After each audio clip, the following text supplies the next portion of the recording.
Hey guys, Luna here, and I am back with Hiveswap Friendsim. You might be able to tell that I swapped back to my original microphone in this, and that's because the new microphone I have, I was not able to figure out how to make myself sound louder, but I will definitely try and figure that out in the meantime.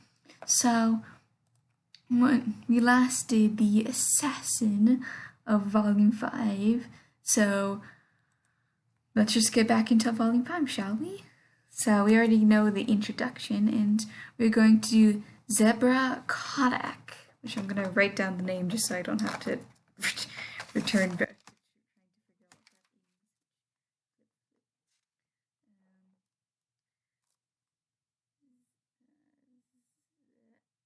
Zebrah Codakk. Your stroll takes you into a nice part of town that seems to have larger, more McMansion-style hives. Based on your past experiences on Natalia, you're not quite certain that upper-class enclaves equal safety for you. But you might as well explore. You never know where you find your next friends. The power of positive thinking must be on your side because someone emerges out of the shadows of these sprawling suburbs. Oh, hello there. I don't believe we met. I'm sure I would have remembered someone with unique looks. You don't know where you are, do you? By this point in your time on Materia, you don't know if it's wise to admit that you're lost and naive to the ways of the world, but you don't want know what you could say to try and convince this guy that you got any. Nod your head reluctantly, but he actually looks more interested in you after the confirmation that you're new to the neighborhood. Have you perhaps found someone who likes you for your vulnerability and naivety? That would sure be a fantastic luck. It's a good thing that I found you. Not everyone is as respectful of lowbloods as I am. So he's like a card dealer. So, blue blood. I don't know. Cerulean blood. I don't know. Yeah, because he says spades, clubs, hearts. Oh, but I shouldn't make assumptions just because you're not much to look at. My bad. But I don't mean to be forward, but you're just so interesting. Mind if I ask what color your blood is? You hesitate. While you're still terrifyingly ignorant of the intricacies of the Tarian society, you're starting to feel terrifyingly informed about the whole role that blood color plays in this world. And you manage to gather by now that plain old human red isn't considered one of the better colors to have. What do you do?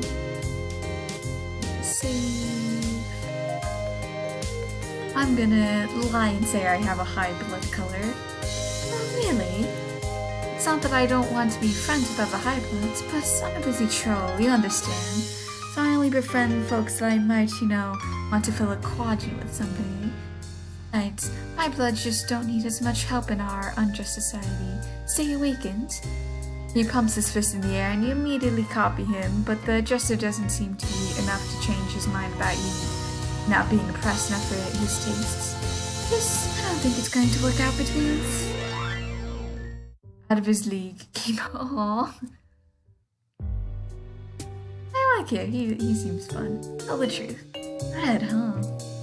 Wow, that's so unique. I always liked the color red. I don't think I've ever filled a quadrant with a red blood before. I don't think I've ever made friends with a red blood before. You don't know what a quadrant is, or what it means to fill one. Given your experience on this planet so far, you're nervous that it could mean something violent. But you don't want to further expose your ignorance, so you just say that you're excited for this friendship as he is. Huh, you come on strong. Nice. You need a place to stay for the night, right? I can help you out with that. I've got plenty of spare rooms for guests in my hive. As I believe it's important to help out the undeserving members of the community when you can. My hive is this way, shall we? You follow him down the street. You guess it must qualify for a nice night because you see lots of other trolls walking around here too.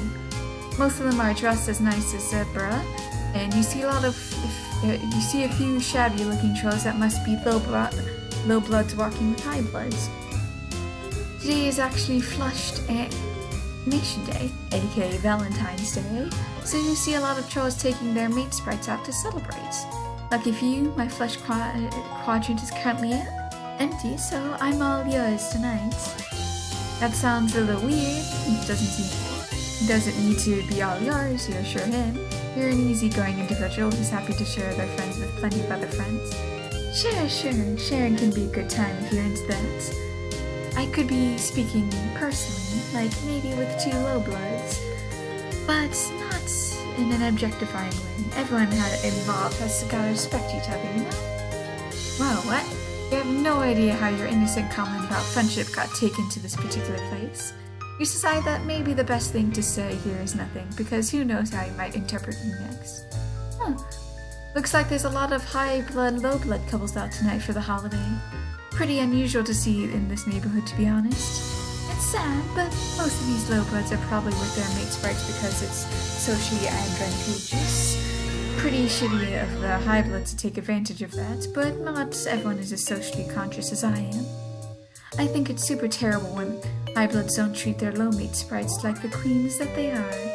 You look around all the other couples, the class divide is pretty noticeable, and some of the high blood trolls have scornful looks on their faces when talking to their low blood dates.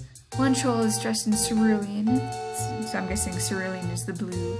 He's making her shabbily dressed mate sprite kneel down so he can give her a ride on his shoulders. It could be maybe a cute coupley thing, but you guess, except she's laughing a lot and has the heel of her boot pressing into the back of his neck. You don't want to speculate what people might be into, but it does seem kind of humiliating. I'm just gonna Zebrah sees where you're looking and shudders theatrically. In the process of waving his arms around in disgust, he slips an arm over your shoulders. I'm so sorry, you shouldn't have to see something like that. You're trying to think of tactically and friendly way to move from his arm around your shoulders when you arrive at what must be a survive.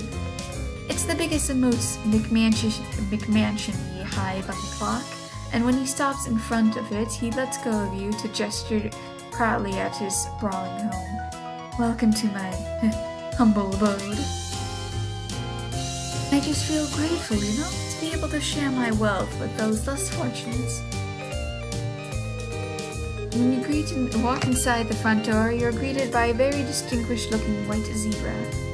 It has the normal zebra markings all over its body, except for around its neck, where the dark gray eggs have formed into a shape that looks to be a blue tie, almost like it's wearing a suit. You don't know how the zebra face is managing to radiate pure disdain when it looks at you, but that is unquestionably the energy you're getting. Don't mind my Luscus, he's kind of socially old-fashioned, but he lets me keep low buds around my hive to help out and stuff, so he's not all that bad. Let me give you the grand tour. As Zebrah takes you through the spacious hive, you can see other trolls in several of the rooms. Most of them aren't wearing clothes as nice as Zebrah's. You're guessing these are the lowbreds he's mentioned. They all seem to be doing chores, sweeping, cooking, exchanging green slime and troll-sized bathtubs for it. Other, possibly fresher green slime. Each of them glances up at you and Zebrah when you pass by. They look deferently away. I'm guessing, probably like trying to hide their face. The zebra Luscus is following you, and every time you exit a room, it pauses in the doorway to whinny out what could be orders, or possibly he's just berating them. You arrive at the empty ballroom-looking space upstairs, where several low-blood trolls are hard at work cleaning up the remains of what must have been a party. Quite a party! The zebra seems to noticing how all the trolls in here are scrubbing at the floor, and they're all avoiding your eyes. See, I told you I'd taken plenty of guests. I believe it's important to promote the diversity, you know? So that's why you don't see any other indigo bloods. Okay. So he is second from the top. So that's why you don't see other indigo bloods here. Looks like all the other guests are busy today. Well, an important part of communal living involves contributing your labor when it's necessary. Right, guys? A few low bloods mutter an affirmation, while others just put their sponges and mops down to prostrate their whole bodies on the floor. Zebrah looks a little uncomfortable with bowing, but not that uncomfortable. He doesn't introduce you to any of them. They just don't all realize yet that my hive is a sanctuary from the harsh injustices of the outside world. And anyway, enough about my low-blood guest. Let's take care of you, shall we? Perhaps this Luskus has enough of tolerating your presence because it takes the opportunity to stop following you and go huff at more of Zebrah's guests. Now, for better or worse, you are alone, and Zebrah has turned all of his attention on you. His smile seems very friendly. You want to see it as friendly. The night is still young, and I'm happy to do whatever you want to do. If you feel like going out on the town to celebrate Flushed Affirmation Day, I have a lot of other friends I could introduce you to. Help you with the right kind of culture, you know? Or if you're tired, I can show you to the guest room now and we can have a nice night in. Go out or stay in? Save. Let's show me to my room, please. You think that going out with Zebrah on Flushed Affirmation Day might potentially give him the wrong idea. And besides, you're pretty tired, so you don't feel like going out. You tell him you're ready to retire to your guest room now. Sure. Oh, bruh, by the way, have you heard of Trixie's Roxmore? Probably haven't. You don't seem like you're a very serious music fan. But you got a great opportunity tonight to learn from me. One of her low-blood musician friends is playing a show for the holiday, and I can get us in because I'm super connected to the scene. You should go just in case she's there. You could have sworn you told him you wanted to stay in tonight, but okay, you can gather the remains of your energy and go out to this concert with him. That's what a good friend would do. He takes you across the town to the concert, only trying to hold your hands or put his arm around you a couple times on the way, so it could be worse. Maybe hand-holding is totally platonic on Noteria? You hope so. The concert itself is one troll with a guitar and a harmonica, who, according to Zebrah, is a low-blood whose songs are spreading truly radical messages, almost as radical as Trixie's. You enjoy the tunes as much as you can, but you don't understand what the lyrics are trying to say. You ask what Zebrah what the lyrics mean, since the message is apparently important to him. He gets annoyed with your question. Oh, what? The lyrics are about, well, they're about a lot of things. Social justice and oppression and stuff. It's hard to explain to someone who doesn't already get it. Like, if you're not on my level already, I don't know what I can say, you know? Enough about the music. I want to talk about you. What sort of things are you into? You had many opportunities on Ontario to talk about your interests. How exciting. You say that you like playing games, but he's already interrupted you. Cool. Sounds great. Really interesting stuff. But what's your quadrant situation like? It's hard to pretend that you know what he's talking about now since he's asked you quadrants directly. Admit they have no idea what he means by the quadrant situation. Well, you're even more clueless than I thought. Don't worry, I still find you attractive. He goes into a brief, but not really brief enough explanation of the 4 types of romance on Ontario. Meet sprites, the flush quadrant, which to you sounds like the most which is the most similar to human romantic partnerships. Malorigence, the pale quadrant, which sounds like exceptionally codependent friendships by human standards. Opticism, the ashen quadrant, which you don't understand at all. It's, from what I understand, it's basically 2 people in a fight and one person being like a... And has the black quadrant, which is the flush black, which sounds like repeatedly hooking up with someone you hate. You're fuzzy on all the details of all 4 of these, but you understand enough that he's asking you if you're single. You tell them that you're really out and be friends. Of course, I super respect your choices. If you ever change your mind, I'm right here, and being a codgen with an influential yet sensitive, socially aware indigo blood like myself can make it a lot easier for you to survive and thrive on Artaria.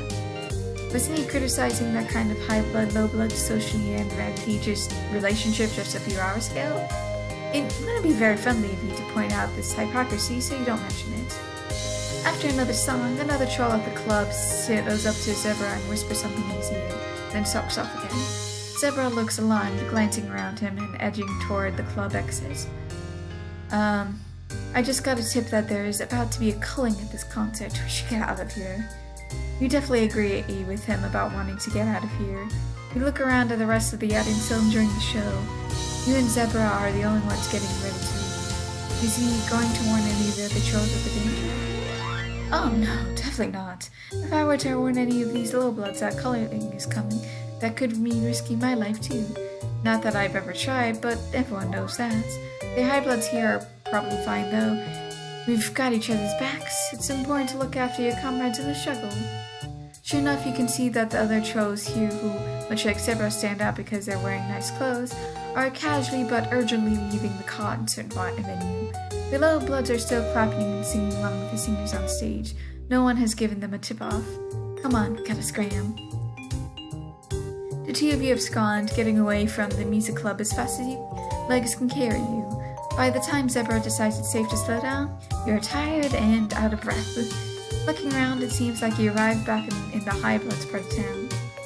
You wonder if drones have descended on those trolls of the club by now. You just can't hear it because this neighborhood is too far away. You close off and sheltered from violence. Phew, that was a close one. Going to low-blood cultural events like that can be dangerous, but it's one of the risks that you have to take if you want to be an activist. I can't tell you how many times I risked culling to fight the low-blood rights. Civil disobedience is the only way to fight for the authoritarian state. He turns to you and takes one of your hands in both of his, looking deep into your eyes. I just think it's so cool how you supported me back there when you risked our lives for the cause. That's probably the best way we can contribute as an activist and an ally, no? By supporting me. And speaking of activism, we were talking about crotchage earlier. Let's get back to that. This guy just does not want to take no for an answer. Once again, he really iterates that friendship is what you're looking for here. He nods enthusiastically and squeezes your hand tighter. Fuck yeah, a little friendship. I always believe that strong friendship is the best foundation for any successful romantic relationship. And many trolls start by being friends first and then to a quadrant later. And even if you try to be friends and then fight too much, you can still prepare for a calagnicious quadrant. Either way, the thought of being your friend makes my blood pressure beat a little faster. Sure, you say. It's what we're doing is extolling the benefits of friendship. Then boy, do you have some things to add to his list. For instance, friendship can give you a sense of platonic companionship with your fellow man, and friendship can also come in handy when you need someone to help you move or take you to the airport or another non-romantic activities. You think friendship is a great thing to pursue for its own merits. Friendship is so great that once you have it, why would you want anything more? Hell yeah, totally, you're so right that friendship is a great first step. Did you enjoy the concert tonight? Did you perhaps persuade you to be an ally for low blood rights? Do you think that, going by blood color and how often you have almost gotten killed by those more powerful on this planet, you are more like a member of the oppressed underclass than you are an ally? But you decide not to split hairs and tell him, yes, you'll be an ally to yourself. That's fantastic. I'm so happy to hear that. If you're an ally to low bloods, I'll allow you to be my mate's friend. Friend, you correct him. You can be his friend. Yeah, right, sure, yeah, I meant to say friends. He lets you off of your hand friendly, which at least counts for a partial victory in things. Victory. Sure. Let's go out this time instead of trying to stay in. You're not crazy about the idea of being alone with this guy for the rest of the night. Plus, if he's as popular as he says he is, that means more potential friends for you to meet. You tell him that you're interested in going out. Cool, that sounds like a real good time. I'll just go and get ready. Actually, I think I'm more in a mood for a quiet night in. Maybe a television streaming service and and lower the temperature if that's cool with you. Oh boy, if that has the same connotation as it does in Earth, it's not cool with you. You stumble through expressing some misgivings, but it talks over with you. Great, sounds like we're both feel like staying in tonight. I'm not gonna lie, I'm sad to stay and have you all to myself. I just want you to feel comfortable and whatever we choose to do. You're not sure why he asked you what you want to do since your preference doesn't seem to matter much. Alaska and my guests have probably prepared a delicious meal for you by now, but let's finish a tour first. I assume you want to see my room? Tell him sure. Bedrooms are a great way for people to express their personalities, and as his friend, you're interested in getting to know him better. He doesn't seem to have heard the part of that sentence, but that's okay. Hopefully you get the gist. When you get to his enormous room, it's decorated with posters of musicians all on the wall, and what seems to be his social justice slogans. One poster has the symbol with clawed hands in several different colors coming together to hold a triton, the word unity underneath it. Another poster features a rainbow of colors ranging from rust to olive green that proclaims to him to be a low-blood ally. Two other low-blood servants are in here, one of them standing on a step ladder to dust some high shelves while the other crawls around on the floor scrubbing and picking up wrappers that Zebrah seems to have littered there. Pretty sweet place, right? You look pretty confused by the posters. Your music taste probably isn't refined enough to have heard my favorite bands. I only listen to subversive musicians that speak truth to power. Luckily, you have me to teach you how to confront your privilege and support marginalized artists. Also, did you notice my red pile? It's a perfect setup for feeling jams with your morale. He winks at you. You don't know what a morale is, or what it means by feelings jams, which sounds like in theory could be a nice thing, but maybe not given the sleazy way he says it. You tell him that it looks like a very nice pile of things. You spot a couple pillows, what looks like a puppet with disturbingly long nose, some random bow ties, a few horseshoes. You look intrigued. Want to lie down for a second? We don't have to do anything, but sometimes it can, pacify each other a little bit. He sprawls on the pile in what he probably thinks is an enticing way, like he wants you to draw one of your French girls. You turn away and try and hide the disturbed expression on your face, because turning down his advances it probably isn't the best way to secure his friendship. As your eyes cast about the rest of the room, you notice that the low-blood servant scrubbing the floor is having a coughing fit. You can tell that she's trying to cough unobtrusively, but it seems like she's hacking her lungs up, with each big cough racking her whole body and making her shoulders shake. Concerned, you crouch down by her side. She jumps when she notices your concern and mumbles that she's fine and you don't need to worry. But she doesn't look fine. Now that you're getting closer, you can tell that she seems to be undeferred and exhausted, with sickly shadows on her face and scrapped up knees and elbows. She looks bad, and no bad considering how much of time you spent recently stumbling around with various extruding injuries. You mentioned to Zebrah that his guest is not looking so good. He frowns, getting up from his pile of stuff to investigate, blinking down at you in confusion and not sparing a glance at the low blood. What are you even talking about? The servant tries to go back to her scrubbing, but she struggles with coughing and scrubbing simultaneously. It's hard for you to watch. Surely she would feel better if she were to take a break and eat or drink something.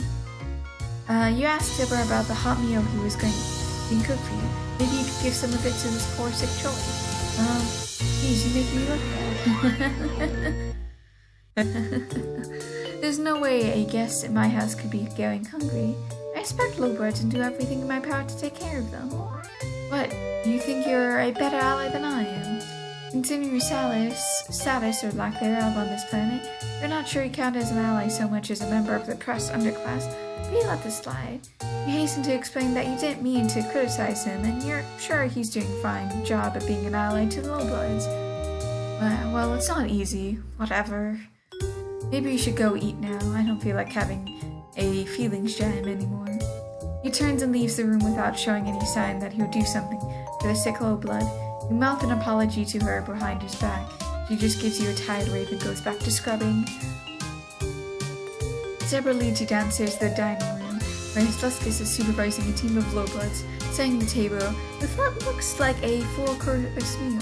The look on the Luskus' Zebrah's face is now even more disdainful than before, and the bow tie seems angrier.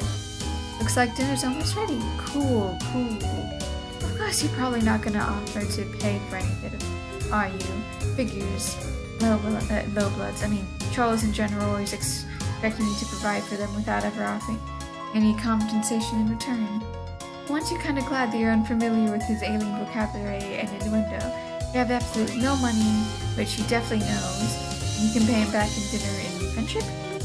Yeah, well, I'm not sure I want to be friends with someone who has a problem with the way I do activism. I have it on good authority that from every other Highblood I know that my intersectional practice is valid. You stumble over your words and haste to say and assure him that you have no way meant to say he's not valid. Never met a troll so valid. No one believes in his validity more than you do. Whatever, let's just eat. You both sit down at the table while the lowbloods set the table, light candles, and serve the appetizer course. You can't help but notice that most of them look just as malnourished and sickly as the troll upstairs, but it might be best not to bring that up again.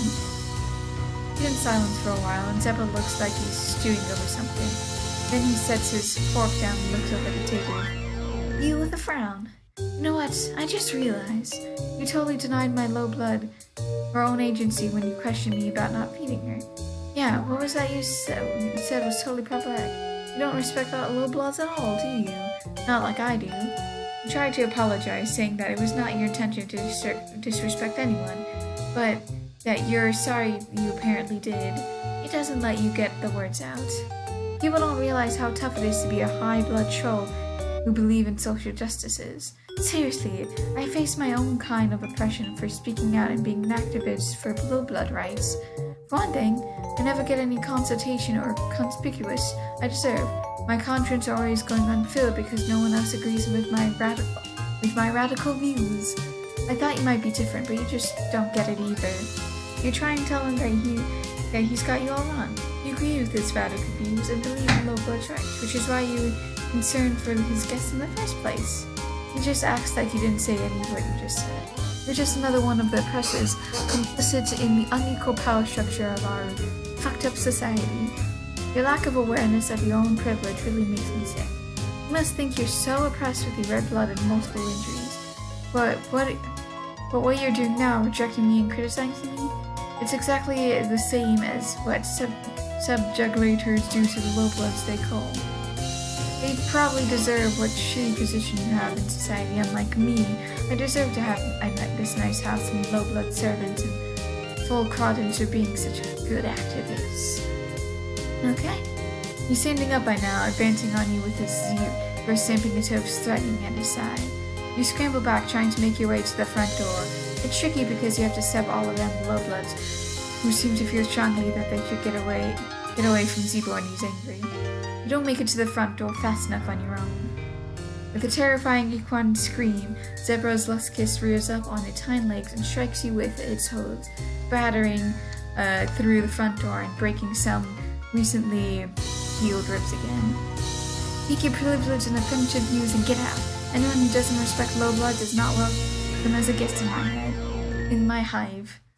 Game over. It would behoove you to stay away. And with that was all of our choices. So I hope you guys have a good day, night, week, months of your lives, and may the stars forever guide your path, wherever it might lead you into the future. Bye-bye.